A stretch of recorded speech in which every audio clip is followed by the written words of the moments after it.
골로새서 3장 우리 이진이 잠 좀 만들어주세요. 12절부터 17절. 이진이는 앉자마자 빨리 성경을 필 것 같아요. 그렇죠? 3장 12절부터 17절인데 노트 필기 하실 분은 12에서 14절 한 문단으로 끊을 거고요. 그 다음에 15에서 17절 한 문단으로 끊을 거예요. 3장 12에서 17절. 찾았죠? 안 찾았죠? 3장 12절에서 17절. 안 적어놓으니까 이제 좀 이런 문제가 좀 생기니까 빠르면 신기한 것 같거든요. 책할처럼 생겼네. 자, 일단 근데 이걸 다루기 전에 이 좀 오랜만에 온 분들도 있고 하니까 앞부분을 조금 설명을 해주고 좀 넘어가야 돼. 이게 맥락이 이어져서 골로새서의 배경의 핵심은 뭐냐면 골로새서는 굉장히 하나님을 신실하게 믿은 어떤 곳인데 골로새 교회만 갖고 있는 독특한 특징은 첫 번째, 바울이 가서 세운 교회가 아니다. 바울이 자기 동역자를 보내서 세운 교회다 라는 게 첫 번째 굉장히 특이한 특징이고요. 두 번째는 골로새 안에 이단들이 있었어요. 얘네들은 되게 잘했는데 와가지고 야 그렇게 신앙생활하는 거 아니지 않냐? 라고 했던 이단들이고, 이 이단들이 막 갈수록 좀 기괴한 시켰어요. 막 천사도 숭배하게 하고 뭐 이 그리스 철학도 가져오고 뭐 율법도 가져오고 이러면서 이제 유대교, 그리스도교 온갖 짬뽕된 걸 가져가서 이제 혼미하게 하는 거죠. 그 가운데 다시 교회가 교회답게 하려고, 그러니까 백원 트랙 하려고 노력했던 게 이제 골로새서의 이야기고, 골로새서는 끊임없이 어떤 책이냐면 골로새서를 쓸 당시에 아마 바울이 에베소 교회에 있었을 거란 말이에요. 에베소 특히 감옥에 있었을 거예요. 글 제대로 못 다루고. 그래서 골로새서랑 에베소서랑 내용이 75%가 비슷해요.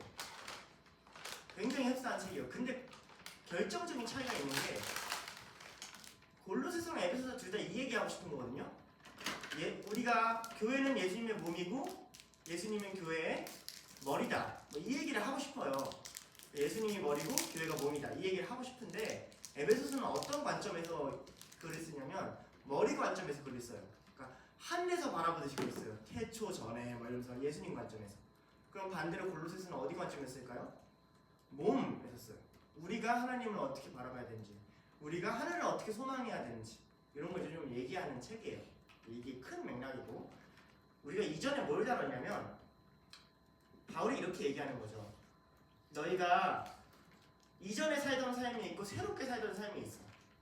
그런데 그것보다 더 새로운 삶을 살라고 하는 쟤네들도 사실은 이전에 살던 삶으로 돌아가게 하는 놈들이야. 그러면서 이전에 살던 삶이 뭔지 새로운 삶이 뭔지를 설명하는 분야가 3장이었어요. 이전의 삶이 뭔지를 설명하는 분야가 5절부터 11절까지였어요. 이전의 삶이 어떤 거예요? 부정과 사역과 악한 정욕과 음란과 부정과 사역과 악한 정욕과 탐심이니 탐심을 의상숭배라 이렇게 한다 그랬어요. 그래서 특징은 뭐냐면 음란과 부정과 사역과 악한 정욕은 다 약간 관계적이고 성적인 게 가능하고, 그렇기 때문에 당연히 뭐 우리 구약에서 보면 알겠지만 뭐 음란한 백성아 라고 말할 때 우상숭배 이야기하잖아요. 우상숭배지 라고 생각했다가 그들이 생각하지 못하는 마지막 걸 끼워 넣어요. 뭐예요? 탐심이요. 그리고 디테일하게 말해요. 탐심은 우상숭배다. 니네가 바라는 게 있으면 우상숭배다 라고 말하면 제가 뭐라고 설명했냐면 첫 번째 이 5가지는 외부로부터 내부로 들어오는 세상의 거라고 그랬어요. 뭔가를 탐하게 하고 원하게 하고 바라게 해서 내 안에 내가 원치 않는 것들이 들어오는 게 이 5가지라고 했고, 그 뒤에 또 뭘 얘기하냐면 3장 8절에 분함과 노여움과 악의와 비방과 너희 입에 부끄러운 말, 그러니까 이제 다 말들이죠. 분함, 튀어나오는 우리 안에서 나오는 것들을 얘기하면서 이것들의 특징은 거짓말이다. 9절에 보면 거짓말이다. 이런 것들을 벗어버려야 된다. 니네 안에 있는 분함 이런 것들을 떨쳐내야 된다 하면서, 그러면 좋아, 어떻게 해야 우리가 그럼 살 수 있습니까? 그럼 새로운 것, 하나님이 주시는 게 뭡니까? 를 설명하는 게 오늘 말씀이에요. 그래서 핵심은 이거죠. 저번 주만 한 문장으로 정리하자면, 제가 비유를 들었는데 이렇게 비유를 들었어요. 윤신이가 있으니까. 윤신이가 길을 가다가 딱 퇴근하려고 내렸는데 하늘에서 새가 똥을 쌌어요. 옷에 후대대대 똥이 다 묻었어. 똥이 다 묻었어. 막 묻었고 가는데 아 뭐야 더러워 하고 딱 옆에 있는데 옆에 누가 이렇게 토해놓은 거에 또 팔꿈치가 쓸렸어. 막 냄새나고 찝찝하잖아요. 그렇죠? 네. 그런데 그 위에 이 더러운 게 보이기 싫다고 깨끗한 옷을 입었다고 칩시다. 그럼 깨끗한 사람이에요? 더러운 사람이에요? 더러운 사람이죠. 이게 이 본문의 핵심이에요. 옛사람을 벗어버리지 않고 신앙에 좋은 것들을 아무리 더해봤자 니네가 깨끗한 자가 되는 것이 아니다. 너희가 벗을 것을 벗지 않고 입을 수가 없다. 왜 난 예수님 믿고 성경 읽고 기도했는데도 안 되지? 왜냐면 이전에 벗을 것 안 벗고 똥 묻은 옷을 입은 상태에서 계속 거룩한 옷을 위에 덧대 입으니 안에서 계속 똥구렁내가 올라오는 것이다 를 먼저 설명하고 이제 그 다음 본문으로 간다는 걸 알아야 이제 이 다음 본문이 조금 이해가 됩니다. 아 됐죠? 이해가 아주 잘 되죠? 역시 원초적인 게 이해가 제일 잘 돼요. 자, 12절부터 14절 제가 먼저 일단 읽을게요. 그러므로 너희는 하나님이 택하사 거룩하고 사랑받는 자처럼 긍휼과 자비와 겸손과 온유와 오래 참음을 옷 입고 누가 누구에게 불만이 있거든 서로 용납하여 피차 용서하되 주께서 너희를 용서하신 것 같이 너희도 그리하고 이 모든 것 위에 사랑을 더하라. 이는 온전하게 매는 띠니라. 그러므로 라고 얘기한다는 것 자체가 앞에 있는 걸 가져오겠다 이런 얘기죠. 앞에 땅의 지체들이 얘기했어요.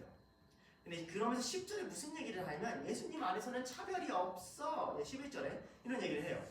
차별이 없어. 이 말은 무슨 말이야? 이제 앞으로 12절부터 17절에 나오는 건 특정한 문화, 특정한 성별, 특정한 가치관이 지켜야 되는 게 아니라 어떤 사람이 예수님을 믿는다는 모든 사람이 차별 없이 다 이렇게 살아야 돼를 얘기하는 게 12절부터 17절의 이야기라는 거죠. 자, 그럼 그게 어떤 삶인가? 옷 벗으라고 했으니까 이제 뭐라고 할까요? 이제 옷 입으라고 하겠죠. 옛사람은 벗으라고 입으라고 하겠죠. 일단 이게 너무너무 중요한 개념이에요. 어떤 사람은 벗는 것만 잘하는 사람이 있고요. 신앙생활에 어떤 사람은 입는 것만 잘하는 사람이 있어요. 비유컨대. 벗는 것만 잘하는 사람은 뭘 하냐면요. 금욕주의로 가요. 끊어내고 뭐 거룩하게 살려고 그러고 이제 난 SNS 금식하고 뭔 말인지 알죠? 계속 벗어. 그럼 어떻게 돼요? 자, 계속 벗기만 해. 그럼 어떻게 돼요? 변태가 돼요. 수치와 부끄러움 속에 살아간다고요. 벗는 건 그래서 괴로운 일이에요. 나의 더러움을 봐야 씻잖아요. 그때 입기만 해. 안에서 계속 똥구렁내가 나는데 입기만 해. 자, 그럼 어떤 사람이에요? 변태는 아닌데 더러운 사람이에요. 가까이 가면 안 돼요. 그러니까 벗었으면 뭐가 중요하냐면 이제 예수님의 것을 입어야만 해요. 이게 신앙생활의 기본이에요. 세상의 걸 벗고 예수님의 걸 입고 세상의 걸 벗고 예수님의 걸 입고 안 그러면 부끄러운 신앙생활을 하게 된다는 거죠. 자, 이런 개념을 바울은 많이 반복해요. 로마서 13장 14절에도 제가 그냥 읽어드릴게요. 오직 주 예수 그리스도로 옷 입고 정욕을 위하여 육신의 일을 도모하지 말라 하는 것처럼 예수님은 입는 거다라는 이야기를 많이 해요. 이 옷 입는 개념은 신학적 용어로 칭의와 성화의 개념을 모두 담고 있어요.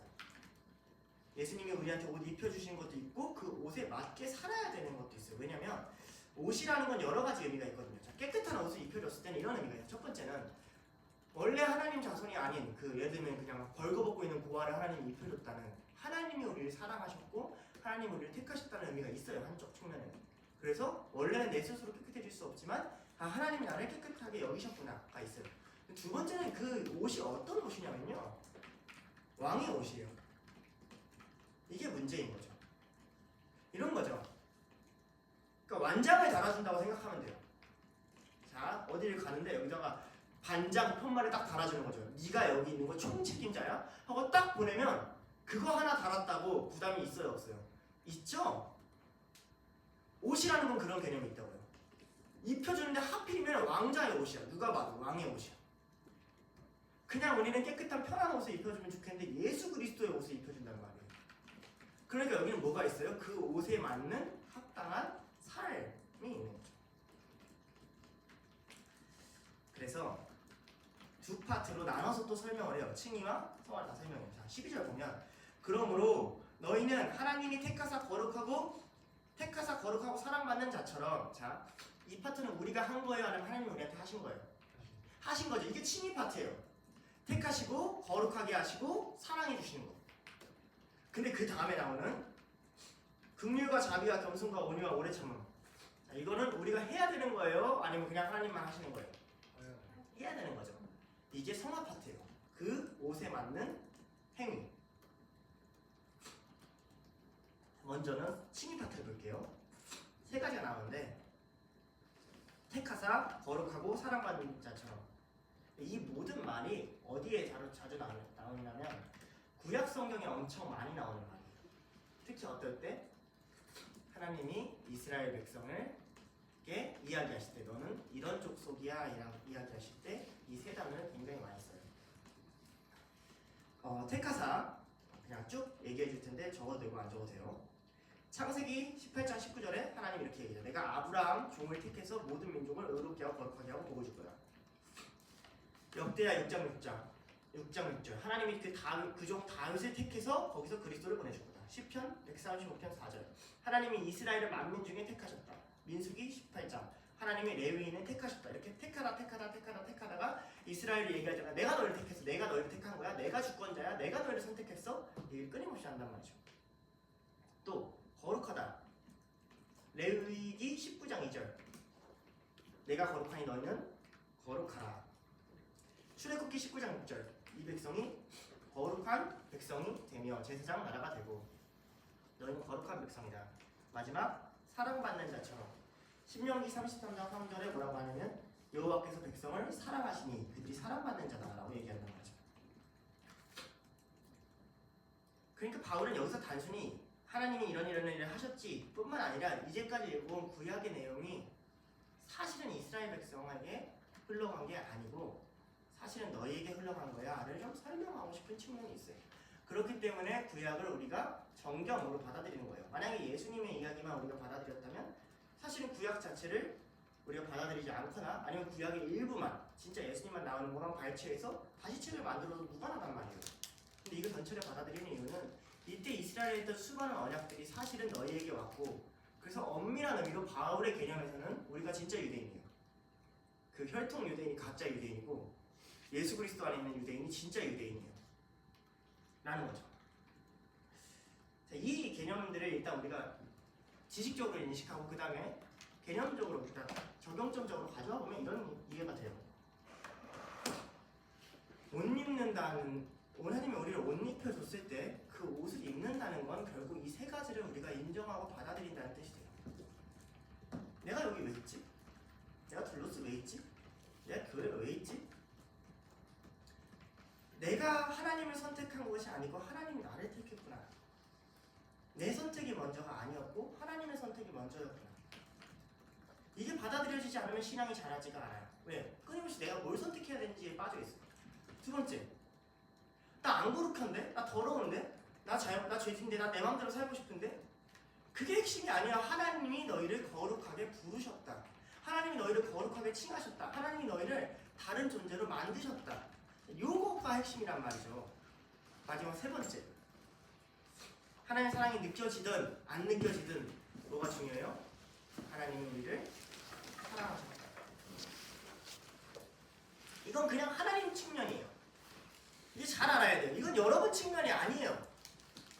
선택하고 거룩하고 사랑하는 건 일단 하나님 측면이에요. 하나님이 선택하셨고 하나님이 거룩하다 선포하셨고 하나님이 우리를 사랑한다고 말씀하셨어요. 끝!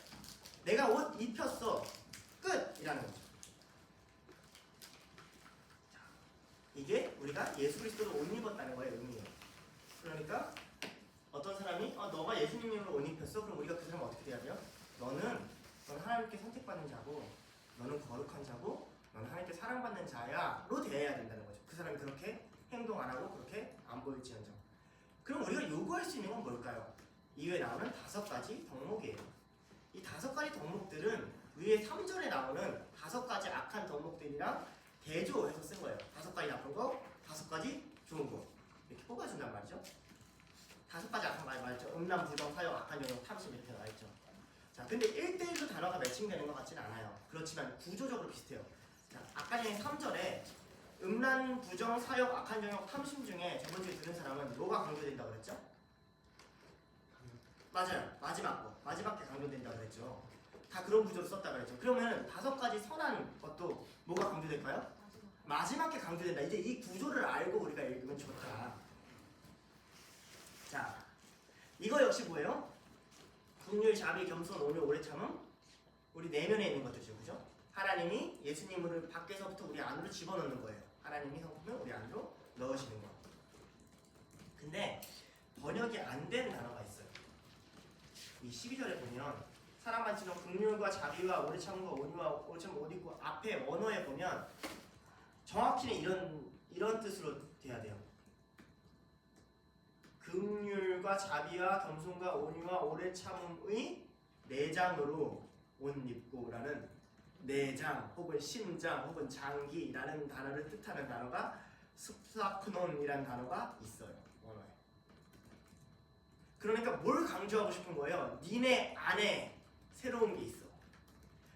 그러니까 이런 거죠. 인공심장 같다고 생각하면 될까요? 맨날 고장나는 심장 대신에 새로운 심장 이식받았어. 안 고장나는. 그게 니네 내장으로 숨쉬고 뛰고 있어. 니네 안에서 생명력을 만들어내고 있어. 라는 그 분위기랑 비유를 써준다는 말이죠. 이걸 왜 번역을 안 해준지 잘 모르겠어요. 잔인해서? 근데 바울이 이렇게 얘기잖아. 나는 그리스도의 심장을 가지고 있다. 약간 그런 단어예요. 내장으로. 난 그리스도의 내장을 가지고 있다. 자, 우리 이제 5가지 하나씩 살펴볼 건데 그 전에 우리가 먼저 알아야 되는 이 5가지 공통적인 특징이 뭐냐면 하나님의 성품을 나타내는 단어들이에요. 예를 들면 출애굽기 34장 6절 같은 데 보면 이렇게 얘기한단 말이죠. 여호와께서 그 앞에 지나가시며 선포하시되 여호와라 여호와라 자비롭고 은혜롭고 노하기를 더디하시고 인자와 진실이 많은 하나님이라. 이렇게 구약에서 보통 쓰는 하나님의 성품이 이러하다 라는 단어를 이제 누구한테 써줘요? 우리한테 써준다는 거죠. 이게 성경의 증언이고 우리가 싸워야 되는 측면이에요. 아, 그건 예수님이셨지. 그 말에 반박하는 거예요. 아니, 니네한테 그 내장이 있어. 니한테 그 장기가 있어. 그건 예수님이셨지라고 말하지 마. 니네 안에 그게 있어. 그게 뭔데? 첫 번째, 긍휼, 오이티르모스.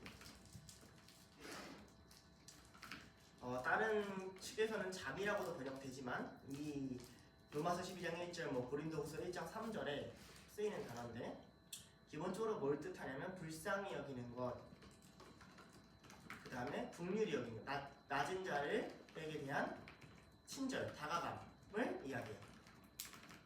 이게 왜 중요하냐? 왜 긍휼이 시작이냐? 성경에서 보면 보통 구원의 시작, 하나님이 갖고 있는 구원을 하고자 하는 욕망이 이 감정으로부터 나와요. 그러니까 긍휼이라는 건 단순히 인간이 이런 거죠. 길고양이 어떻게 길고양이 추위에 떨고 있어 불쌍해 정도로 쓰면 안 돼요. 왜 그가 예수님 그리스도를 주려고 하시지? 그 감정이 어디서부터 출발했지? 왜 자기를 희생하려고 하셨지? 그 감정이 뭐지? 를 설명할 때 쓰고 싶은 단어가 이 단어예요. 긍휼. 너희를 불쌍히 여기기 때문에, 너희를 긍휼히 여기기 때문에, 너희를 낮은 자로 여기기 때문에. 이거가 너희 안에 있어야 된다는 거예요. 저 연약한 자를 위해서 내가 있구나. 저 연약한 자를 내가 섬기기 위해서 내가 존재하는구나. 나는 이해. 이게 이제 출애굽기에 잘 나와요. 출애굽기에 나오면 하나님의 2가지 감정이 되게 잘 나오거든요. 첫 번째 감정은 뭐냐면 모세가 딱 태어나. 뻥이하고 모세가 태어나요. 모세가 태어났을 때 이제 모세 엄마가 딱 모세를 보고 여기 몇시 보고 잘생겼대. 아니 지 새끼라서 잘생긴 게 아니고 좋다, 선하다 이런 뜻이거든요. 근데 이 말을 하나님이 인간의 창조하실 때 썼어요. 그러니까 처음으로 하나님 우리한테 느끼는 감정은 뭐냐면 너희가 너무 좋아 그냥. 너희가 악해도 나한테 너무 선한 거야. 나한테 너무 기쁜 거야.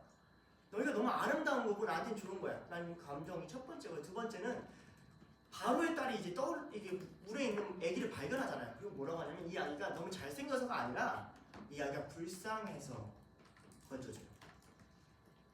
이게 두 번째 감정이 하나님의 너무 불쌍하다 니네. 내가 니네를 위해 좀 가야겠다. 내가 니네를 위해 희생해야겠다. 니네 인생이 너무 처량하다. 하나님이 우리한테 느끼는 감정이야. 그게 너희 안에 있기를 원한다. 이렇게. 왜? 세상이 그렇거든요. 우리가 평안한 곳에 있다고 이 세상이 그렇지 않거든요. 귀만 조금 열면 소식을 조금만 들어보면 기구한 인생들이 너무나도 많거든요. 너희 안에 그 마음을 가지면 안 되겠냐라고. 두 번째, 크리스토테스. 친절함, 자비라는 뜻이에요. 친절한 거예요. 선하다라는 뜻으로 돼요. 성령의 열매에서 나오는 자비가 이 뜻이에요.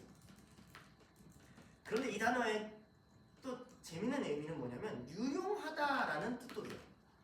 그리고 또 어떤 의미도 있냐면 딱 맞다, fit. 영어로 느낌이죠. fit하다, 딱 맞는다. 그러니까 이거잖아. 옷을 입었는데 옷에 핏이 딱 맞아.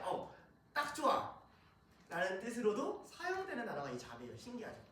예수님이 이 단어 어디에 쓰냐면 나의 멍에는 가볍다 할 때 이 가볍다로 쓴 단어가 자비예요.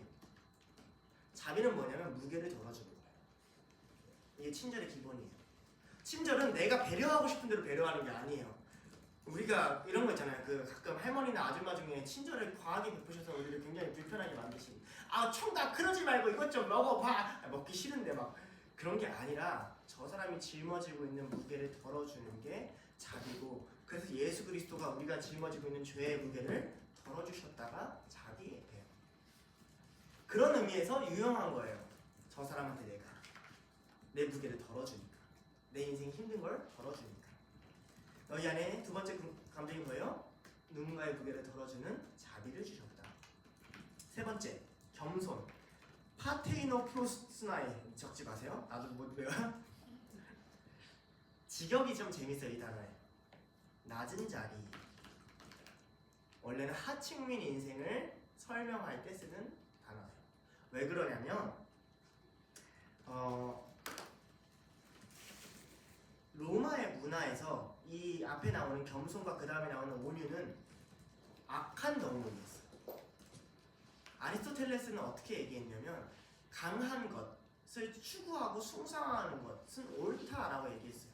이 말이 우리한테 좀 이상하게 들리겠지만 우리 시대엔 조금 이해하기 편해요. 자존감이 낮은 것보단 높은 게 낫다라고 우리는 이해하는 문화에 살고 있잖아요.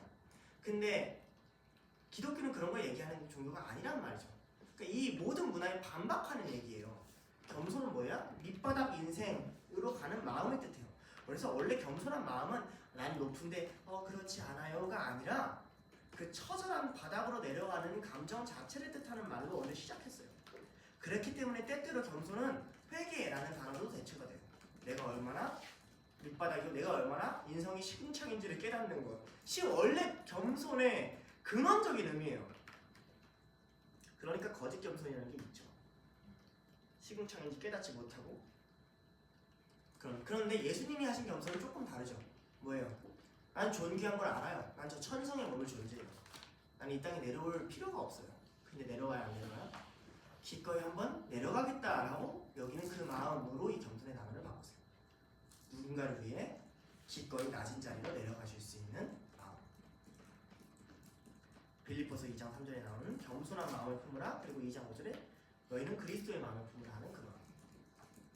네 번째, 온유. 프라우테스. 기본적으로 단어 뜻은 아주 육지 연한 고기, 부드러운 걸 뜻해요. 아시겠죠? 부드러운 거, 마블링이 잘 된 거, 부드러운 걸 뜻해요. 영적인 의미는 하나님이 뭐라고 말할 때 왜요? 싫은데요? 라고 하지 않고 좀 일단 받아들여 보고 한번 일단 그렇게 살아보고 하는 좀 수용적인 태도를 갖고 있는 자를 의미해요. 야고보서 1장 21절에 그렇게 쓰여요. 근데 로마의 문화에서는 이건 미련한 태도예요. 로마의 의미에서는 이건 자기가 목줄을 내어주는 태도예요. 십자가에 자기 자신을 내어주는 태도예요. 하나님 원하시면 완고하게 십자가 싫은데 이러지 않고 예수님이 하시듯이 그러세요. 내 인생에 원하시는 게 그거라면 그 뜻을, 아버지의 뜻을 이루소서라고 말하는 태도가 온유해요. 예수님이 뭐라고 하죠? 나는 마음이 온유하고 겸손하니 내 멍에를 메고 내게서 배우라. 그래서 내 짐이 가볍다는 거예요. 왜? 나는 너희를 위해 기꺼이 낮은 곳으로 내려갈 수 있고 나는 너희를 위해 기꺼이 나를 내어줄 수 있으니 니네가 멍에를 메서 무너진다 할지라도 그걸 내가 짊어질 수 있으니 내 멍에가 세상에서 가장 가볍지 않겠느냐라고 말씀하시는 거죠. 그리고 마지막 가장 중요한 단어 오래 참음이에요. 마크로스미아. 이 단어가 원뜻도 진짜 재밌어요. 코가 길다라는 뜻이에요. 왜 그렇게 했는지 나는 좀 이해가 안 돼요. 코가 길다. 피노키오도 아니고. 근데 그때 왜 그랬냐면 분노가 코에서 그 불이나 콧김이 나오는 걸로 묘사를 했어요. 그러니까 코가 기니까 어떻게 해요? 콧김이 나오는데 시간이 그게 그들의 상상이에요. 콧김이 나는 시간이 오래 걸리는 거야. 해야 되는데 코가 너무 길어. 그게 오래 참음이요. 뭘 전제하고 있냐? 억울하고 분하고 고통스러운 상태가 전제되어 있죠. 분노가 나오니까. 기회를 주고 기회를 주는 것을 보통 뜻해요. 디모데전서 1장 16절에 이렇게 얘기해요. 바울은 여기서 긍휼과 오래 참음을 연결하는데 디모데전서 1장 16절. 그러나 내가 긍휼을 입은 까닭은 예수 그리스도께서 먼저 내게 일체 오래 참으심을 보이사 후에 주를 믿어 영생 얻는 자들에게 본이 되게 하려 하심이라. 내가 하나님께 긍휼을 얻는 이유가 뭔 줄 알아? 하나님이 나를 구원하시려는 그 마음이 든 이유가 뭔 줄 알아? 나를 보고 오래 참으시기로 작정했기 때문이야. 이게 바울이 갖고 있는 이해죠. 그러니까 구원하고자 하는 하나님의 마음은 긍휼로부터 시작됐다면 구원하고자 하는 하나님의 행위는 오래 참음으로 시작돼요. 참자. 아니면 구원 못하니까. 내가 여기서 심판해버리면 쟤네 다 죽으니까 일단 참자. 그러니까 바울이 고린도전서 13장에 이렇게 얘기죠. 사랑은 뭐예요? 사랑은 오래 참고 온유하며. 같은 단어예요. 사랑은 코가 길고 사랑은 마음이 부드러운 것이다. 어려운 거죠. 고통이 안에 포함되어 있죠. 자, 적용 좀 가볼게요. 이게 옷 입는 거예요. 이걸 적극적으로 얻어가는 게 기독교 신앙이에요. 그런 게 아니라고요. 기도 열심히 하는 게 아니라고요. 기도 열심히 하는 목적이 여기에 있어요. 하나님 내 삶에서 하나님의 뜻을 알려주시옵소서. 이 5개가 없는데 무슨 하나님의 뜻이에요. 예수 그리스도 같은 성품이 아닌데 어떻게 세상에 나가서 예수 그리스도처럼 살아요.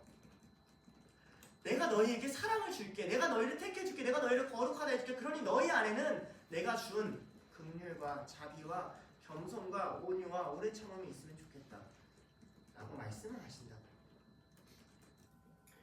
골로새 교회가 핍박받고 있어요. 이단에게 휘둘려요. 힘들어요. 바울은 감옥에 있어요. 어쩔지를 몰라요. 그때 바울이 하는 얘기예요. 이 5개를 알면 또 뭘 알게 돼요? 거꾸로 하나님이 어떻게 나를 선택하시는지, 하나님이 어떻게 나를 사랑하시는지, 하나님이 어떻게 나를 거룩하게 만드시는지를 깨닫게 돼요. 그러니까 여러분 질문하잖아요. 하나님의 사랑을 알고 싶다고. 네, 사랑 추구하지 마시고요. 사랑 감정적으로 느끼려고 추구하지 마세요. 긍휼을 추구하시고요. 자비를 추구하시고 겸손을 추구하시고 온유를 추구하시고 오래 참음을 추구하세요. 하나님이 여러분을 어떻게 사랑하시는지 너무 알게 될 거예요. 저 영혼이 살려야 돼서 바쁘지만 힘들지만 가지고 저 영혼의 무게를 덜어주기 위해서 내가 필요하지 않지만 그럴 이유는 없지만 누군가의 무게를 내가 대신 져주고 저 낮은 자리까지 내려가기 싫지만 내가 먼저 낮은 자리에 내려가보고 그렇게 마음을 부드럽게 하고 하나님께 받아들이기 싫고 반항하고 싶지만 부드럽게 해보고 그리고 기다리고 참으면 뭐가 느껴져요? 아, 이게 사랑인가 보다. 이게 사랑이네. 이런 게 사랑이네. 그래서 이렇게 기다리는 거예요. 우리는 어떻게 해요? 거꾸로 기원하죠. 환상적인 사랑이 내 안에 찾아왔어. 막 가슴이 막 벅차고 막 심장 BP에 약 180으로 있고 그거 항진증이에요. 그거 사랑 아니고 팔딱팔딱 뛰기 시작하고 그런 게 아니다라고 얘기하고 있는 거예요. 그런 게 아니다. 니네가 신앙을 오해했다. 그러니까 신앙은 늘 2가지로 빠져요. 하나는 뭐냐면 쉽게 가는 신앙의 길, 율법주의. 성경 읽었죠? 왜 안 와요?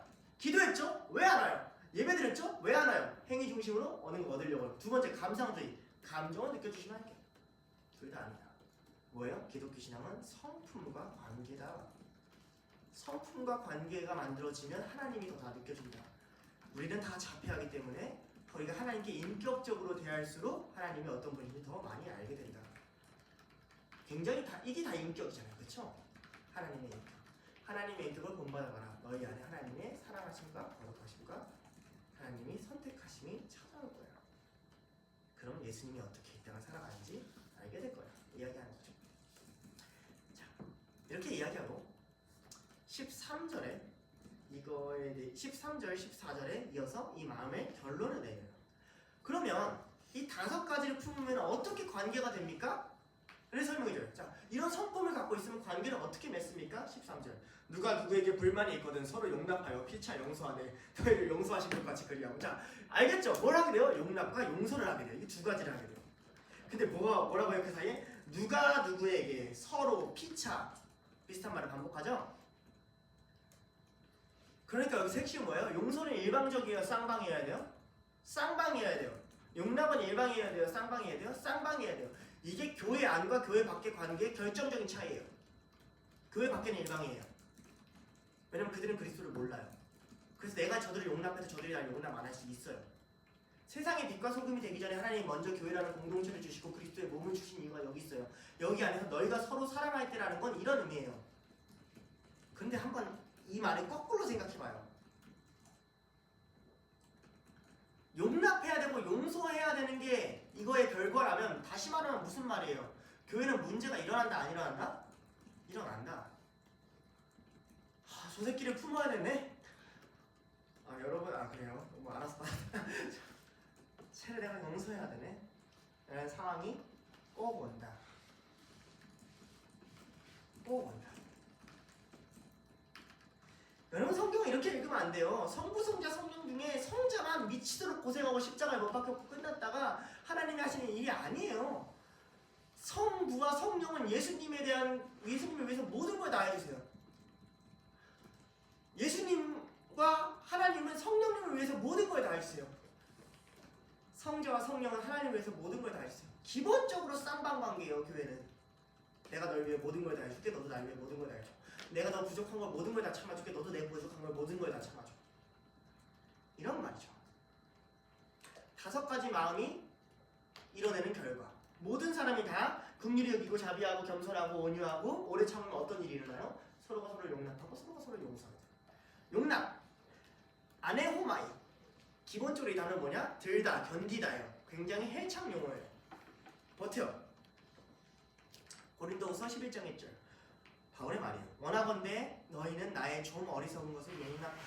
청하건대 나를 용납하라. 봤죠? 바울이 의롭고 고린도 교회가 잘못했단 말이에요. 근데 바울이 그럼에도 뭐라고 얘기해요? 너희가 나를 용납해 줄 수 있겠니? 이건 누가 의롭고 누가 못났고 누가 잘났고 누가 잘했고 이런 문제 때문에 하는 문제가 아니라는 걸 보여줘요.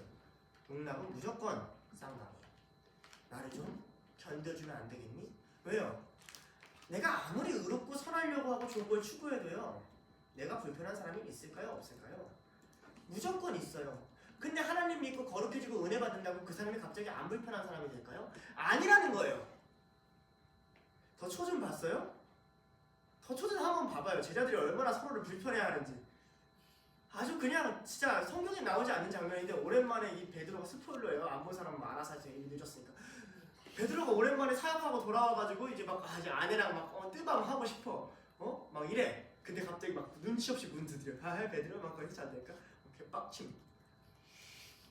뭐가 필요해요? 용납. 용납이 필요하다. 그 다음에 카리조마이. 더 반복하는 건 용서죠.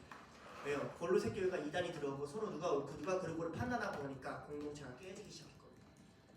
용서하다, 다른 말로 하면 죄사하다라는 뜻도 돼요. 이 용서는 자기 의로움의 증명이 아니에요. 이래서 우리가 용서를 못해요. 우리는 자기 의로움을 증명하고 싶어요. 하나님, 내가 용서했어요. 무슨 말? 내가 용서했으니까 저 새끼 나쁜 사람, 난 용서한 착한 사람. 이 아니에요. 기독교의 용서는 자기 해방이에요. 용서한 사람은 그 관계의 문제로부터 자유로워져. 이거 용서는 하나님 내가 자유롭겠습니다 라는 선포예요. 용서를 못한다는 말은 뭐예요? 말로만 난 용서했어. 그냥 두고 봐. 두고 봐 이 새끼야. 용서 안 한 거예요. 왜? 묶여있잖아요. 이 사람이 평생 옳은 일을 한다고 할지라도 그 내가 두고 봐가 있는 한 이 사람도 나나 김하준이랑 감옥 안에 있을 것이며 김하준도 이 언제 터질지 모르는 이 문제에 대한 감옥 안에 있을 거잖아요. 그게 아니다라는 거죠. 예수께서 우리를 용서하셨다는 건 이거예요. 예수께서 우리를 자유롭게 하셨다. 너 나랑 만날 때 힘들어하지 마라. 내가 너 용서했다. 예수님이 뭐라고 해요? 마태복음 18장 22절에 예수께서 가라사대 내게 이르노니 7번뿐 아니라 70번에 7번씩이라도 할지니라. 그죠? 70번에 7번 490번 용서하라 뭐 이런 말은 아니겠죠. 오직에 열심히 많이 용서하고 용서할 때까지 용서하고 용서할 때까지 용서하고. 그러니까 주기도문 알려줄 때도 뭐라고 해요? 주기도문. 우리가 우리에게 죄 지은 자를 사하여 준 것 같이 우리 죄를 사하여 주시옵고. 그러니까 무슨 말이에요?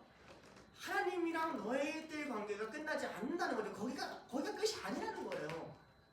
서로 용서하는 거 아니에요. 서로가 서로를 또 편하게 해줘야지 미련한 새끼들아. 약간 이런 거죠.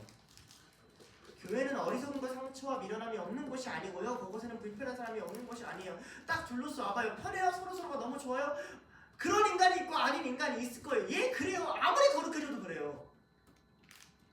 왜요? 하나님 가르쳐주고 싶은 건 갑자기 편해지는 기적이 아니라 용납하고 용서하는 성숙이거든요. 그게 예수님이 하신 거거든요. 이 죄인 덩어리들이 죄가 편해요, 예수님이? 안 편해요. 죄가 왜 편해요? 그럼 이 세상에 와서 그걸 불편할 때마다 용납하시고 용서하셨기 때문이라는 거죠. 그리고 나서 이제 그 유명한 14절 이 모든 것 위에 뭘 더해요? 사랑을 더하라. 자, 그럼 그림을 이렇게 그릴 수가 있죠. 자, 5가지 성품이 피라미드 밑바닥에 있어요. 자, 이 5가지가 합쳐서 2가지가 나와요. 뭐가 나오죠? 용납과 용서가 나와요. 자, 용납과 용서가 딱 이루어지면 그 위에 빠밤 뭐가 등장해요? 사랑이 등장해요. 이해가 되시죠? 사랑이 등장하잖아요. 하나님의 사랑이 나타나잖아요. 사랑받는 게 깨달아지잖아요. 이해가 됐죠? 순서가 잘못되니까 사랑을 모른다고 맨날 이런 얘기를 하는 거예요. 순서가 잘못됐다니까요. 사랑한 모든 것을 묶는 띠예요. 사랑까지 가지 않으면 결론에 도달하지 못한 거예요. 사랑한 모든 것을 포괄하고 모든 것을 품을 수 있어요. 근데 재밌는 건 옛 교부들이 이 사랑이 띠다라는 말을 늘 어떻게 해석을 했냐면 띠, 끈이라는 단어는 바울신앙 안에서 보통 성령님을 지칭하는 말이에요. 에베소서 4장 3절 평안에 매는 줄로 성령이 하나 되게 하신 줄 그것을 힘써지기라. 성령은 끈이나 줄로 보통 많이 묘사돼요. 하나님 성부와 성자가 있으면 그걸 연결하는 끈이 성령으로 많이 묘사가 돼요. 제가 극단적인 의미를 이렇게 얘기했어요. 여러분이 살아가면서 느끼고 경험하고 깨닫고 체험할 수 있는 하나님은 극단적인 의미로 사실 성자도 아니고 성부도 아니고 성령밖에 없다. 성령을 통해서 성자와 성부를 아는 거라고. 그러니까 성령님을 경험하지 못하면 결국엔 그 둘을 경험하는 게 아니라고 같은 의미이긴 하지만 굳이 극단적인 의미를 얘기하자면 성령님이 하시는 일이 뭐냐면 사랑을 완성시키는 게 교회 안에서 하는 일이에요. 그러니까 바울이 이렇게 하죠. 모든 오래 참고 온유해요. 사랑은 오래 참고 온유해요. 베드로도 이런 비슷한 얘기를 해요. 죄사함이 아까 용서를 얘기하잖아요. 그죠? 사해 주는 거. 사랑은 허다한 죄를 덮느니라. 베드로전서 4장 8절. 성령의 첫 번째 열매가 뭐예요? 성령님 하신 첫 번째 열매? 물론 다 같은 열매지만 사랑이에요. 바울도 그런 얘기를 해요. 갈라디아서 5장 14절. 온 율법은 내 이웃 사랑하기를 내 자신과 같이 하라 한 말씀에서 이루어졌느니라. 로마서 13장 8절. 피차 사랑의 빛 외에는 아무에게든지 아무 빛도 지지 말라. 사랑의 빛이라는 건 뭐냐면 이런 거예요. 우리가 빚지면 좀 갚아줘야 될 것 같잖아요. 빨리. 근데 뭘 갚아줘요? 사랑을 갚아주라는 거예요. 아씨 더 사랑해줘야지. 아씨 더 사랑해줘야지. 아 내가 빨리 사랑을 더 해줘야지. 라는 거 외에는 아무것도 지지 말라. 아 내가 쟤한테 100만 원 줬으니까 100만 원 줘야지. 아니야. 아 제가 100만 원 줬으니까 더 사랑해줘야지. 이게 기독교인이에요. 이상한 사람들이죠. 남을 사랑하는 자는 율법을 다 이루었느니라. 여기서 기독교의 높은 가치가 나와요. 사랑은 모든 것의 완성이에요. 적용을 해볼게요. 그래서 교회는 성도들을 사랑하는 자라고 불러요. 알아요? 편지에 끊임없이 거의 모든 편지에 다 나오는 지칭이 사랑하는 자들아. 요한일서 4장, 요한일은 되게 많이 쓰죠. 요한일서 4장 11절에 쓰고요. 대표적으로 바울 고린도전서 10장 14절에 사랑하는 자들이에요. 베드로전서 4장 12절에 사랑하는 자들이에요. 유다서 1장 17절에 사랑하는 자들아 이래요. 야고보서 2장 5절에 사랑하는 자들이래요. 명칭이 뭔지 알아요? 사랑하는 자들아요. 여러분 우리 바꿀까요? 형제님 자녀가 아니라 사랑하는 자요. 우리 이렇게 부르라니까요? 미쳐버리겠죠? 응? 자 우리 양옆 사람 딱 쳐다봐요. 이렇게 쳐다보고 이렇게 하지 마요. 힘들어요. 다 거짓된 말이야. 거짓된 말. 진심 없어. 왜 그래요? 정말 그 성도들이 다 사랑스러워 미치겠어서 이게 여러분이 갖고 있는 신앙의 오해예요. 어떻게 사랑스러워요? 고린도 교회가. 어? 지금 10장 무슨 얘기냐? 우상숭배하는 막 이런 얘기요. 막 성찬식에서 남의 떡 뺏어 먹는 이야기 미쳤지 않아요? 딱 성찬식 기도하려고 손에 딱 걸고 기도하고 있는데 누가 이렇게 렐름 먹었어요. 개빡치지 않아요? 이 새끼가 내 카스테라를. 그런데 뭐라 불러요? 딱 뺏어 먹는데 사랑하는 자예요. 기독교 높은 가치. 왜? 성령님 계시니까. 이 사람 만나기 전에 이 사람과 나 사이에 있는 누굴 만나는 거야? 우리를 묶는 띠, 끈 하나 되게 하신 분 성령님 보시니까. 둘로스가 불편할 수도 있고 좋을 수도 있어요. 인간적으로 좋아도 문제고요. 인간적으로 불편해도 문제예요. 성령님이 하나 되게 하셨기 때문에 하나 되는 거고 그 외에 그 이상도 그 이하도 아닙니다. 그러니까 예수님은 이렇게 말해요. 누가복음 6장 32절에 이렇게. 너희가 만일 너희를 사랑하는 자만을 사랑하면 칭찬받을 것이 무엇이냐. 죄인들도 사랑하는 자는 사랑하느니라. 기독교의 가치는 어디서 나온다? 사랑할 수 없는 자를 사랑하는 거에 이렇게 나온다. 사랑할 수 없는 자를 어떻게 사랑합니까? 그러니까 사랑부터 하지 말고요. 불쌍히부터 여기세요. 사랑부터 하지 말고요. 자비하심부터 여기세요. 사랑부터 하지 말고요. 그냥 낮은 자리부터 가세요. 사랑부터 하지 말고요. 오래 참기부터 하세요. 그럼 뭐가 하게 되냐면 용납하는 법을 배우게 되고 용서하는 법. 왜냐면 너를 해방 안 시키면 죽을 것 같거든요. 난 자기는 해방시켜야겠다 이 관계에서. 그리고 나면 사랑의 뭔지를 조금 알게 될 거예요. 그렇게 할 수 있는 공동체를 하나님이 꿈꾸셨어요.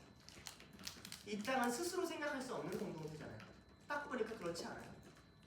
하나님이 꿈꾸시고 하나님이 만들고 싶으셨어요. 그게 교회예요. 그게 그리스도의 몸이에요. 서로를 포용하고 배척받아 마땅한 자들이 오는 것. 그들이 아무도 배척받지 않는 것. 죄 지어서 죽어야 마땅한 자들이 오는 것. 그러나 아무도 죽음을 선포당하지 않는 것. 샘터 모임 할 때 나눔하려고 가지 말고 긍휼히 여기고 자비하고 겸손하고 온유하고 인내하려고 가세요. 공동체에서 무엇을 얻으려고 가지 말고 주려고 가세요. 얻는 것보다 주는 게 복되다 하셨어요. 피차 사랑하면 온 율법을 다 이루는 거니까 피차 사랑하면 66권 1도 한 거고 그걸 다 지키는 거라고 하나님 말씀하셨어요. 15절부터 17절 갈게요. 제가 한번 또 읽어주고 해석을 해볼게요. 그리스도의 평강이 너희 마음을 주장하게 하라. 너희는 평강을 위하여 한 몸으로 부르심 받았나니 너희는 또한 감사하는 자가 되라. 그리스도의 말씀이 너희 속에 풍성히 거하며 모든 지혜로 피차 가르치며 권면하고 시와 찬송과 신령한 노래를 부르며 감사하는 마음으로 하나님을 찬양하고 또 무엇을 하든지 말이나 일이나 다 주 예수 이름으로 하고 그를 힘입어 하나님께 감사하라. 여러분 사랑이 이루어지면 뭐가 올까요? 우리 마음에 평화가 와요. 근데 평화가 오면 뭐가 또 오는 줄 알아요? 사탄 마귀가 싫어하는 건 평화예요. 그 새끼는 평화를 못 견뎌요. 그 새끼는 혼돈과 혼란과 억압과 고통과 지배를 좋아해요. 그 새끼는 비교와 질투와 시기를 좋아하고요. 그 새끼는 자기중심적인 것과 타인을 구별하는 걸 좋아해요. 서로 하나 되고 평화로운 걸 꼴보기가 싫어요. 그래서 뭘 해야 되면 평화가 오는데 이 평화를 깨트리는 게 같이 와요. 그러니까 뭘 이어서 얘기하냐면 그리스도의 평강이 너희 마음을 주장하게 하라. 자, 이 원래 단어가 어디서 오냐? 주장하게 하라. 올림픽 경기가 그리스도에 있잖아요. 거기서 부정행위를 하는지 안 하는지 심판 보는 심판이 이 주장하다라는 뜻의 원어예요. 이 단어가 조금 확장돼서 법에서 법적 판결을 내리는 판결자가 옳은지 그르는지를 하는 게 주장하다라예요. 근데 저는 심판비를 조금 더 좋아해요. 그러니까 평화가 깨지만 하나님이 와서 이렇게 얘기한다고요. 교회 삐빅 반칙 경고야 이렇게 얘기하신다고요. 하나님 나 평화하기 싫어요. 경고야 너. 네 신앙이 경고야. 평화가 끊겼어. 평화가 주장하게 돼. 여기서 우린 두 가지 평화를 좀 이해해야 돼요. 신학생들 많이 들었을 거예요. 로마가 말하는 팍스 로마라가 있고 성경이 말하는 에이레네가 있다. 뭐 어려운 말인데 로마가 주장하는 평화는 성경이 쓰는 평화라는 단어랑 굉장히 달라요. 이건 의도로 성경의 저자들이 로마인들이 많이 쓰는 평화를 안 썼다라고 봐야 돼요. 우리가 보통 쓰는 피스의 어원인 팍스가 있거든요. 이 팍스는 어떨 때 쓰는 거냐면 두 국가가 싸워. 평화를 이끌려면 어떻게 해야 돼요? 자, 남북이 통일하려면 어떻게 해야 돼요? 평화가 있으려면 적화 통일해야 돼요? 아니죠. 우리가 통일해야 돼요. 그렇죠? 솔직히 말하면 북한이 나만 되는 게 우리가 생각하는 통일이잖아요. 이게 팍스로 말해요. 한 측이 다른 쪽을 압도해서 이기는 거예요. 로마는 그렇게 생각했어요. 그럼 평화가 올 거예요. 정복하고 옳은 것이 선포됐습니다. 근데 신약의 저자들은 이 단어가 싫었나 봐요. 계속 빼요. 여기서도 더 이걸 설명하려고 그냥 평강이 아니라 그리스도의 평강이다 라고 설명해요. 에이레네는 뭘까요? 상황이 평화로워서 평화로운 게 아닌 게 에이레네예요. 제가 저번 큐티에 썼던 기이한 평화 같은 거예요. 어떤 거냐면요, 용서랑 사랑이 가득해서 모든 게 다 좋아서 아 좋다, 이제 내 월급도 빵빵하고 내 인생도 안정도 있고 나한테 사랑하는 가정도 있고 아 좋다가 아니에요. 그럼 하나님이 어리석은 부자한테 한 말을 하실 거예요. 이 어리석은 부자야, 오늘 내가 네 생명을 가져가면 너의 것은 누구의 것이 되겠느냐, 네 가족은 어떻게 되겠느냐, 이런 거예요. 염려가 가득한 곳에 소망을 찾을 수 있는 사람, 두려움이 가득한 곳에 믿음을 찾아서 걸어갈 수 있는 사람, 불편함이 가득한 곳에 사랑을 맺힐 수 있는 사람, 그 사람한테만 주어지는 이상하고 기이한 평화. 광야에 있는데 행복한 자들, 나는 그런 찬양을 하고 십자가에 매달려도 화평을 이룬다고 외치시는 그리스도의 평화를 너희 안에 이루고 싶다라고 얘기하고 있어요. 하나님은 모든 것을 다스리는 왕인데 우리를 지배하고 하려는 왕이 아니에요. 그래서 여러분들이 힘든 거예요. 어쩌면 그게 더 편할지도 몰라요. 그냥 까라면 까새끼야가 편할지도 몰라요. 근데 하나님은 뭐라는 줄 알아요? 난 왕인데 섬겨서 너희를 다스릴 거야. 너희를 섬길 거고 너희를 위해 죽어서 다스릴 거야. 그리고 내 사랑을 받으려면 섬기는 자들만이 그 사랑을 받을 거야. 그러니까 봐봐요. 세상에서 승진하는 건 그래도 좋지 않아요? 세상에서 월급이 오르는 건 좋지 않나요? 세상의 조건과 위치가 안정적이게 만들어지는 건 좋지 않나요? 좋지요. 전도사가 되는 건 싫지요. 사모가 되는 건 싫단 말이에요. 왜? 그것도 직책인데? 그것도 벌인데? 왜 싫어? 왜냐면 거기서 딸려오는 어마무시한 섬김과 고통과 책임이 있는 걸 우리는 본능적으로 알아요. 그러니까 교회는 세상이 추구하지 않는 걸 추구해야만 하는 공동체예요. 낮은 자리로 가고 책임을 지는 것이 곧 다스리는 방식이다라는 걸 인정하는, 제가 잘 쓰는 비유지만 이런 거죠. 은찬이가 저번 주에 저희 부부를 초대해서 음식을 해줬어요. 부럽죠? 자랑하는 거 맞아요. 코스 요리 해줬어요. 물론 정신없이 해줬지만. 자, 해줬어요. 자, 제가 대접을 받았고 대접해줬어요. 이러면 어떻게 되냐? 은찬이가 없으면 나는 맛있는 걸 못 먹어요. 나는 그 스스로 그걸 할 수 없어요. 근데 은찬이는 먹을 수 있어요? 없어요? 있어요. 섬기는 자는 섬김을 받는 자가 없어도 늘 섬기는 자로 살 수 있지만, 섬김을 받는 자는 섬기는 자가 없어지면 그 자신이 사라져요. 섬김을 받는 자가 다스리는 것 같지만, 섬김을 받는 자가 더 좋은 위치인 것 같지만 세상은 그렇게 얘기하죠. 왜냐면 세상은 지배로 섬기게 했으니까. 내가 강하니까, 내가 사장이니까 너희가 섬겨라고 했으니까. 신앙은 그렇게 얘기하지 않아요. 섬기는 자가 세상에 사라지면 세상은 무너진다. 거기서부터 오는 평화예요. 그리스도의 평화. 그러니 뭐가 있어요? 이 평강과 대적하는 끊임없이 자기중심적인 염려, 불안, 불편, 내 속을 헤매게 하는 그게 있어요. 거기서 하나님의 외침을 들으라는 거예요. 평강이 주장하게 하라. 범법이야, 불법이야, 그쪽으로 가지마. 평화로 돌아가. 예수님이 하신 섬김으로 돌아가. 세상이 채워주는 평화로 가지마. 예수님이 주시는 평화로 가. 그 평강이 너의 마음을 다스려야만 해 라고 얘기하는 거죠. 자, 그런데 재밌는 게 이런 거예요. 우리는 얼마나 개인주의적인 사회로 살냐면, 우리는 신앙이라는 게 특히 개별적이고 개인적이고 굉장히 나의 내면의 것이라고 얘기를 생각을 하며, 또한 이 신앙의 삶이 공동체가 개인적으로 다 오고 싶은 사람이 모인 공동체, 그러니까 여기서 다 개인적으로 반응해서 개인적으로 좋아서 다 개인적으로 뭉친 공동체라고 말하지 않지만 생각을 해요. 그래서 너 하나님의 평강이 주장하게 하라만 들으면 우리는 어디서 어떤 걸 빼냐면, 자, 우리는 15장을 이렇게 읽어요. 15절 다시 봐요. 그리스도의 평강이 너 괄호 김하준의 마음을 주장하게 하라로 읽어요. 근데 그렇게 썼나요? 아니에요. 어떻게 썼죠? 그리스도의 마음이 누구의 마음을요? 너희의 마음을 주장하게 하라. 너희는 평강을 위하여 한 몸으로 부르심을 받았나니 너희는 또한 감사하는 자가 되라.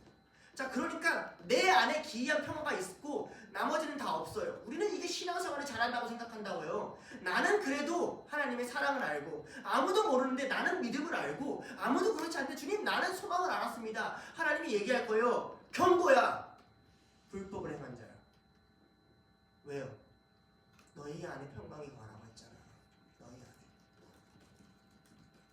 어떻게 긍휼과 자비가 있는데 너 혼자만 편해. 제가 울고 있잖아. 제가 무너져 있잖아. 너희가 한 몸으로 부르심을 받았다니까. 웃긴 거죠. 만약 내가 길을 가다가 모서리에 엄지발가락이 딱 끼어서 발가락이 부러지는데 그러면 발가락만 반응해요? 온몸이 반응하지 않아요? 그런데도 오른팔이 반응하지 않는다면 뒤진 거예요. 감각이. 이해돼요? 내가 평안하다라고 느끼고 다른 사람의 평안에 내가 반응하지 않으면 감각이 끊어져서 그렇다고요. 너희가 한 몸으로 부르심을 받았다. 그 기이한 평화가 모든 사람한테 찾아와야 된다. 그게 교회다라고 얘기하고 있어요. 그러니 이 해석을 개인적으로 만드는 것에 바울은 엄청나게 반대해요. 그러니까 우리가 신앙이 어려운 거예요. 왜냐하면 우리는 이걸 읽자마자 이 해석을 개인적으로 받아들이려고 했잖아요. 그러니까 여러분 머릿속에 이걸 읽자마자 이 생각이 들었을 거예요. 어떻게 그렇게 해? 어떻게 그 기이한 평화를 누려? 예, 혼자 하려고 했으니까. 여러분 안에 기이한 평화는 누가 만들어줘요? 여러분 주변에 있는 이들이 만들어줄 거예요. 여러분은 뭐 하면 돼요? 이들 안에 기이한 평화를 만들어주세요. 짐을 덜어주시고 힘이 돼주세요. 나는 나를 살릴 수 없지만 너를 살릴 수 있어. 이게 교회예요. 진짜 웃기죠? 그래서 서로가 서로를 살려요. 하나님의 일하시는 거예요. 그러면서 이 15절부터 17절의 중요한 주제인 첫 번째 그 12절부터 14절까지 중요한 주제인 사랑이 나왔다면 두 번째 파트의 중요한 주제인 감사를 꺼내옵니다. 15절의 마지막으로 뜬금없이 평강을 위하여 한 몸을 부르시는 받았으니 너희는 또한 감사하는 자가 되라. 약간 좀 이상하지 않아요? 맥락이?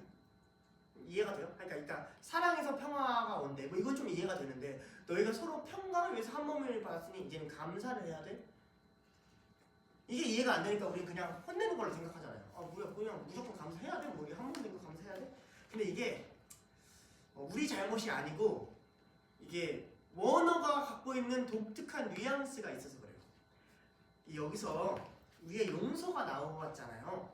용서란 단어가 카리소마이거든요. 근데 이 카리소마이의 뒤에는 그 접두어가 원래 카리소라는 단어에서 왔어요. 근데 감사는 유카리스토스예요. 이 단어도 유와 카리소에서 왔어요. 그러니까 의도적으로 이 용서라는 것과 감사라는 것과 갖고 있는 어원이 같아요. 그러니까 이제 헬라인들이 이걸 읽을 때는 이게 문장의 흐름이 좀 자연스럽게 이어지는 측면이 있어요. 이게 무슨 말인지 알겠어요? 이런 거죠. 어떤 거냐면 이런 거죠.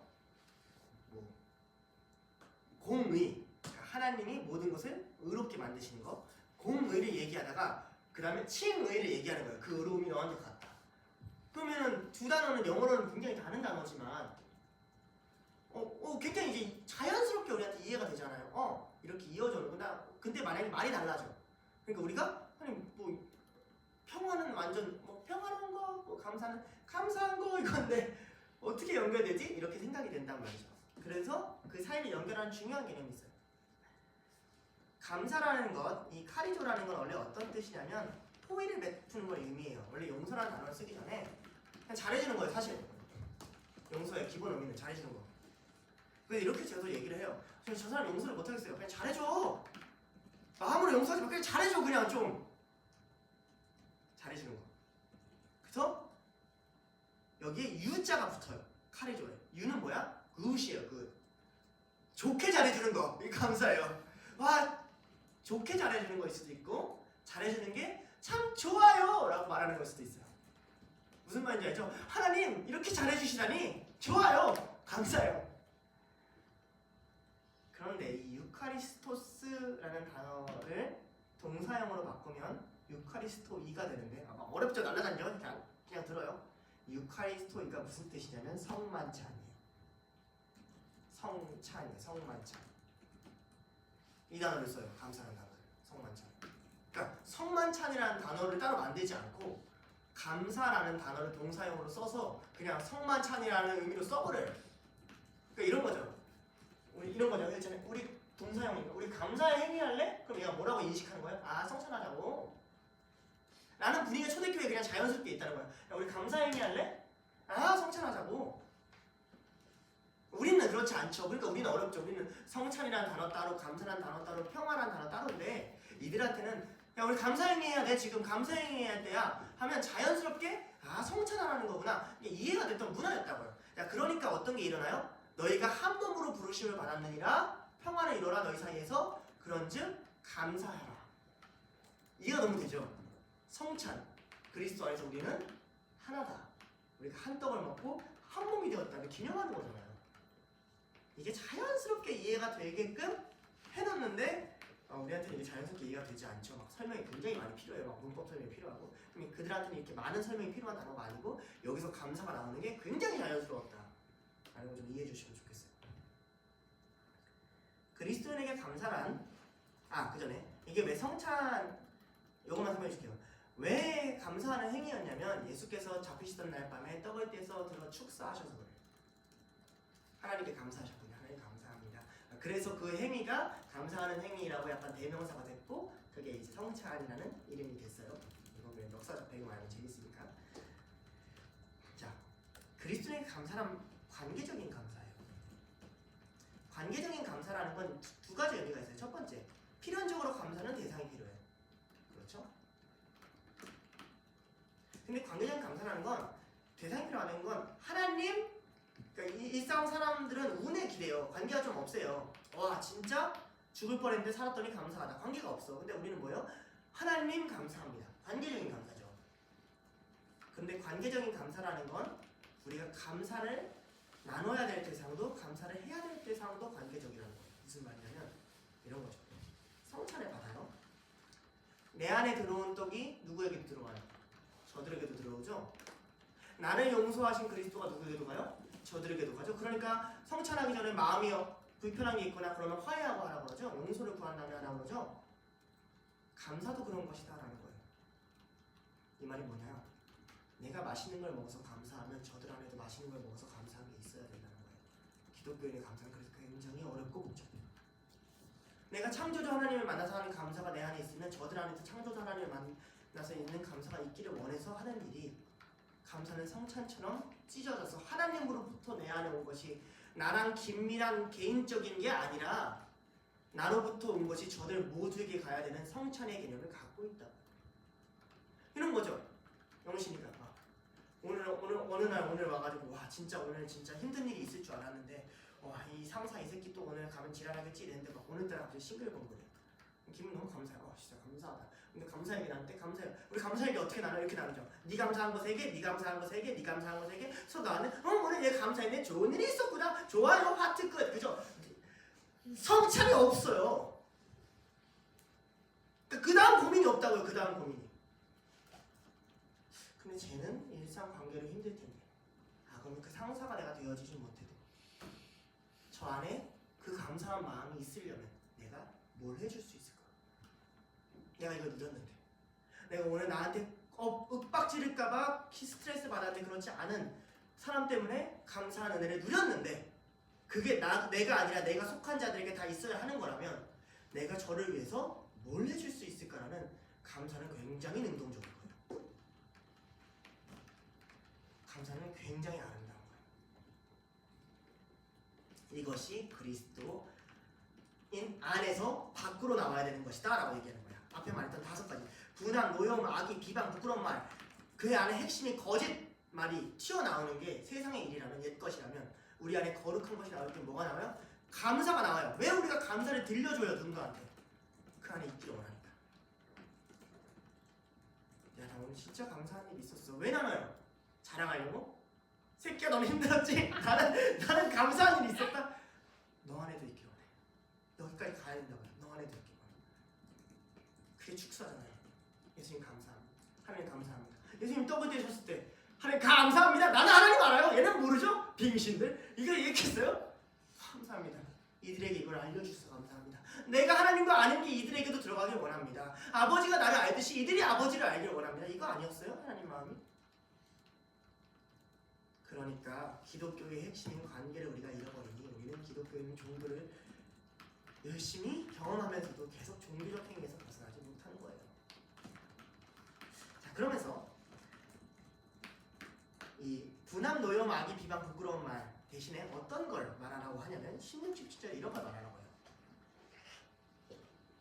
그리스도의 말씀이 너희 안에 풍성히 거하여 모든 지혜로 피차 가르치며 권면하고 시와 찬송과 신령한 노래를 부르며 감사하는 마음으로 찬양하고 감사하라. 그러니까 가르치고 권명하고 노래 부르고 찬양하고 감사하기. 이게 5가지. 앞에서 말한 분한 거 얘기하고 노여운 거 얘기하고 악의하고 비방하고 부끄러운 말하기. 싹 다 모아서 거짓말이다. 그리고 가르치고 권면하고 노래하고 찬양하고 감사하라. 싹 다 모아서 감사다. 이렇게 얘기하는 거예요. 놀랍죠? 성경 공부가 감사해요. 가르치고 권면하는 것도 감사하는 포함이 있어요. 하나님이 이렇게 해주셨다는 거, 하나님 너희를 이렇게 하는 거, 하나님이 얼마나 우리한테 감사한 일을 하는지 전달하는 일이에요. 그리고 갇혀있어요. 그 단어에. 감사를 마치 나 감사한 게 없는데 맨날 그러잖아요. 감사할 얘기해서 난 감사한 게 없는데요. 예, 그럼 성경을 가르치세요. 그럼 나와요. 말씀을 전해줘 보세요. 거기서 감사한 게 나와요. 근데 그 안에 전제가 뭐예요? 참 놀랍죠? 16절에 그리스도의 사랑이 풍성하여도 아니고 그리스도가 받은 은혜가 풍성하여도 아니에요. 16절에 그리스도의 뭐가 풍성해야 된대요? 너희 속에? 말씀이 풍성해져야 된대요. 여러분 신앙의 충만의 첫 번째는 뭐냐면요. 감정 충만이 아니라 말씀 충만이에요. 말씀 충만하지 않는 사람들은 그 다음에 무엇이 따라와도 해석하지 못해요. 어떻게 알 거예요? 이것이 악기가 줬는지 예수님이 줬는지. 말씀 충만한 자들만 이걸 분별할 수 있어요. 그러니까 하나님도 뭐예요? 예수 그리스도를 보내기 전에 이스라엘 백성한테 먼저 뭘 준비시켜요? 너희가 길을 걸어갈 때나 자리에 앉을 때나 누울 때나 일어날 때나 문설주에 있었던 이 말씀을 강론하고 들려주라고 그러잖아요.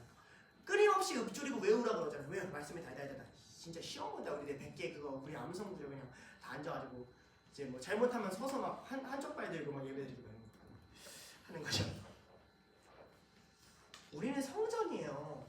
우리는 한 몸이고 성전이잖아요. 그렇죠? 우리는 성령이 거하실 전이면서 예수 그리스도가 거하실 전이잖아요. 근데 예수 그리스도가 뭐예요? 하나님의 뭐예요? 태초에 뭐가 있었어요? 말씀이에요. 아니 근데 예수님이 거하시는 전인데 말씀이 안 거예요.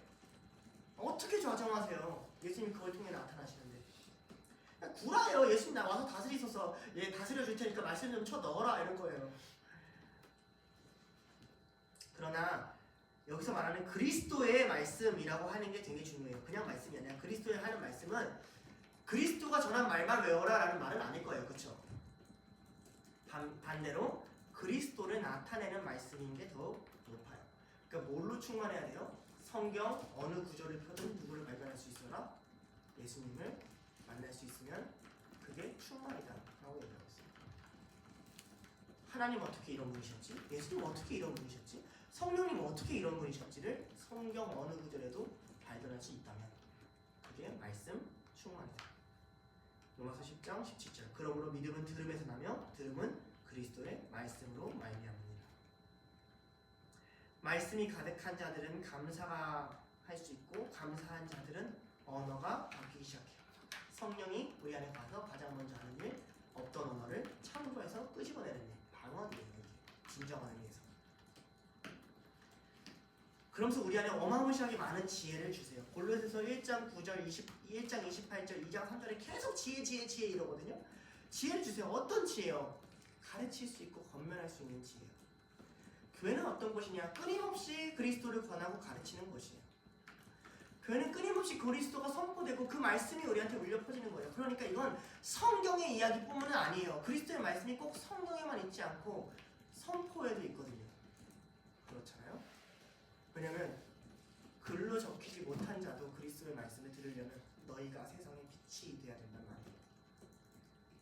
우리 안에 예수님 말씀이 튀어나와 저들에게 전달해야 된단 말이에요. 그리고 이어서 나오는 게 뭐예요? 시와 찬송과 신령한 노래예요.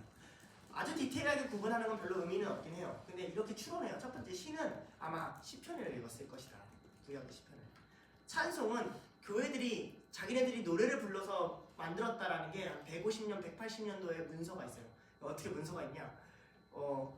로마의 어떤 지역에 이 이단이들이 있다. 막 이상한 그 마술 종교가 있다 해가지고 이 로마 상관한테 허락을 받고 침투를 시켜요.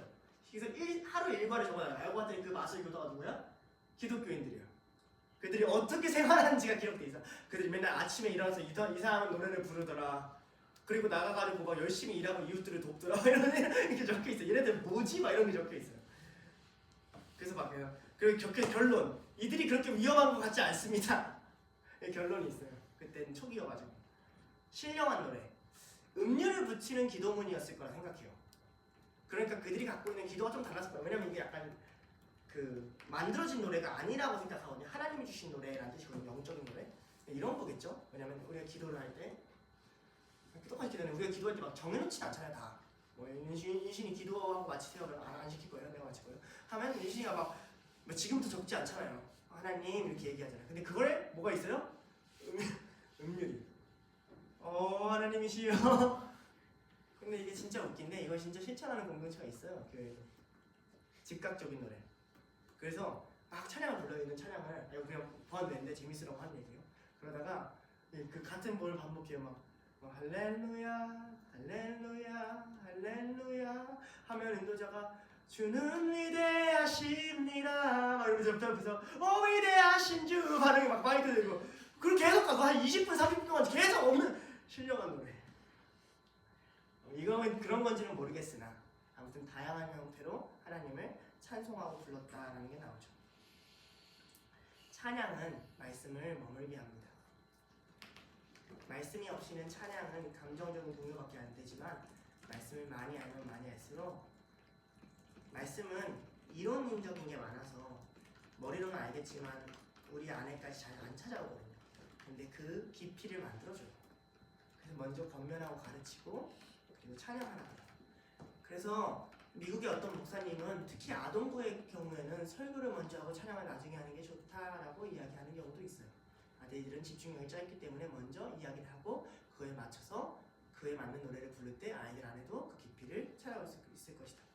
좋은 아이디어라고 생각하지만 아무튼 찬양은 말씀의 깊이를 더해줍니다. 자, 그 안에서 어떻게 되죠? 교회가 온갖 잡음이 있을 때, 온갖 이당들이 휘몰아칠 때 교회가 어떻게 하나 되고 사랑을 이루는지 가장 빠른 시일 내에 눈으로 볼 수 있는 게 뭐냐면 이 활동이에요. 권면하고 가르치고 찬양하는 활동. 이게 뭐예요? 우리가 보통 뭐라 불러요? 이런 활동을 예배라고 부르죠. 성만 차는 이야기 하잖아요. 담대를 통해서. 예배는 있잖아요. 하나님이 어떻게 하나 될 수 없는 자들을 하나 되게 하시고 한 고백을 만들어내시고 한 음성을 듣게 하시는지를 우리한테 시각화해서 보여주는 거예요. 그러니까 개인적인 음성으로 그걸 받아들이는 사람은 불행한 거예요. 하나님이 교회를 어떻게 다스리고 있는지에 대한 시야가 없어져요. 너가 아니라 예수 그리스도를 중심으로 하는 그 행위 안에서 보이게 하나 될 수 있구나. 아무리 갈라진 것도 같은 고백을 할 수 있구나. 이 안에 사랑과 평화가 흐를 수 있구나. 그리고 갑자기 막 원수 같은 쟤도 울고 나도 울고 쟤도 울게 하고 나도 울게 하시는 거야. 예배가 끝나면 다시 미워. 저 새끼는 뭐 알고 울어? 저 새끼는 뭐 맨날 우는데 뭐 신앙이 안 바뀌어. 그래요. 여러분 안에 그 악한 마음이 있을 수 있으나 어떻게 설교하는 중에 와가지고 저 새끼는 신앙이 안 바뀌어 속으로 말하니 나오지 못하잖아요. 지금 말하는 이 감사, 신령한 노래 권면은 말이죠. 안에서 밖으로 나오는 것에 대한 이야기예요. 이게 하나님이 만들고자 하는 하나님 나라라는 것을 가장 상징적으로 보여주는 행위예요. 그러니까 천국은 예배하는 곳이고 천국은 하나님을 찬양하는 곳이라는 말은 그냥 문자 그대로 손에 들어가지고 안 내려가지고 맨날 손이 아픈 곳 뭐 이런 뜻이 아니라 목소리 맨날 커가지고 목이 쉬는 것이 아니라 이러한 측면이 있다고요. 공동체 안에 예수 그리스도 안에서 끊임없이 하나 되고 나누어지지 않는 그 예배 드릴 때 평화를 제가 언제 느꼈는지 알아요? 이것도 좀 설명을 해서 교회 안에서 연애를 했어요. 더 디테일하게 편집하고 싶지만 안 보겠지 뭐.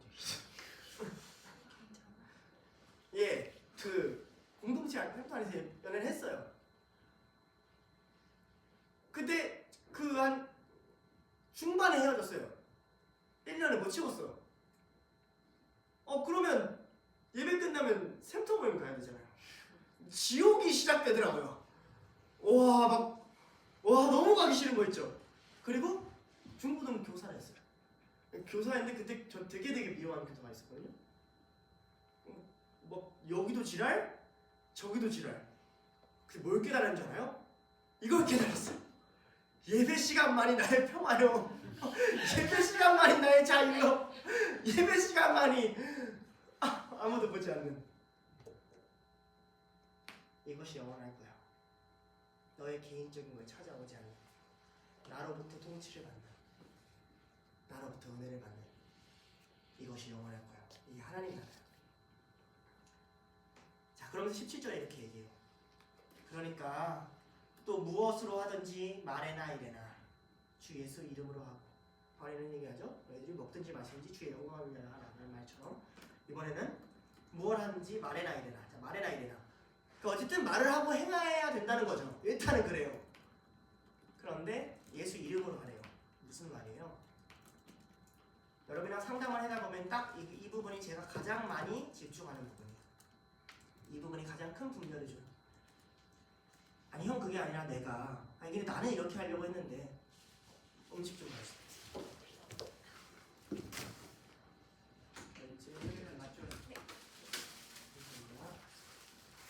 나는 그러려고 했는데 나는 이랬는데 나는 이렇게 상담하는 인간이고요. 아니 그러려고 하는데 걔가 그게 아니라 걔가 근데 제가 이렇게 상담을 하는 게 있어요. 근데 걔네들한테 뭐라고 하냐면 네 말이 100번 옳을 수 있어. 근데 네가 틀렸어 태도가. 싫어요. 틀렸다니까. 왜? 지금 네 이야기에 예수님이 어딨어? 이런 거죠. 제가 직장을 옮기려고 하는데 이런 생각을 해봤는데 이러면 나도 좋을 것 같고 이렇게 하면 이렇게 힘들 것 같은데 내가 여기로 가야 될까 저기로 갈까요? 너 틀렸어. 말을 하거나 일하거나 뭘로 해요? 예수님의 이름으로요. 그냥 주술적으로 예수의 이름으로 선포하라는 게 아니라 가면 예수님은 이러실 것 같고 가면 예수님이 이러실 것 같아요. 이렇게 하면 예수님이 이러실 것 같은데 저러면 예수님이 이러실 것 같아서 예수님을 생각해보면 이 교회가 날 것 같은데 예수님 때문에 이래서 예수님이 이랬어서 예수님 때문에 이렇게 했어요. 이런 말이 그리스도한테 정상적인 이야기야 라고 바울은 이야기하고 있는 거죠. 이런 행동을 누가 해요? 사도들이 해요. 말에나 이래나. 볼까요? 사도행전 3장 6절 베드로가 이르되 은과 금은 내게 없거니와 내게 있는 것을 내게 주니 나사렛 예수 이름으로 일어나 걸으라. 걷게 하는 것도 누구의 이름이에요? 예수의 이름입니다. 사도행전 4장 30절 손을 내밀어 병을 낫게 하셨고 기도해요. 표적과 기사와 거룩한 종 예수 이름으로 이루어지게 하옵소서 하더라. 예수님의 이름으로 이루어지게 하시고 예수의 것으로 이루어지게 해주세요. 이게 우리의 전통을 만들어 기도의 전통. 예수님의 이름으로 기도합니다. 기적도 신앙생활도 우리를 움직이게 하고 말하는 기준도 늘 똑같아요. 예수 이름으로 행하는 자들에게 감사가 나오고 예수 이름 안에서 교회는 하나가 돼요. 그리스도인은 진실을 말하는 것, 진리를 깨닫는 것, 사실을 여기서 찾아내는 게 되게 중요해요. 그런데 여러분이 무언가 전달할 때 어떤 마음과 태도로 하는지가 중요해요. 누구를 위해서? 예수님의 이름을 위해서. 그러면 예수 그리스도의 진실을 전하기 위해 가장 적합한 마음이 뭐랄까요? 평안이 이 안에 있는지 점검하는 거예요. 정죄하면서 전하면 안 되거든요. 전하기 싫은데 이러면 안 되거든요. 그 다음 예수 그리스도의 진실을 전하는 가장 좋은 방법이 뭘까요? 감사해요. 우리가 세상의 빛과 소금이 제일 좋은 방법, 전도의 제일 좋은 방법이 감사예요. 그래서 이 세상이 문제인 거예요. 아무리 봐도 예수 천국 불신적 외치는 사람은 그 마음에 평안이 하나도 없어 보이고 감사가 하나도 없어 보이니까 사람들한테 반감이 커단 말이에요. 자, 적용할게요. 여러분 이제 이거 끝나고 예배 드릴 거예요. 하나님 우리 하나 되라고 주신 게 예배라는 거 아십니까? 예배 후에 왜 나눔이 있겠습니까? 너 개인적으로 어떤 은혜를 받았고 너 개인적으로 잘 받아가면 되지라면 솔직히 나눔할 이유가 뭐 있겠습니까? 조금 새로운 인사이트 정도 얻기 위해서?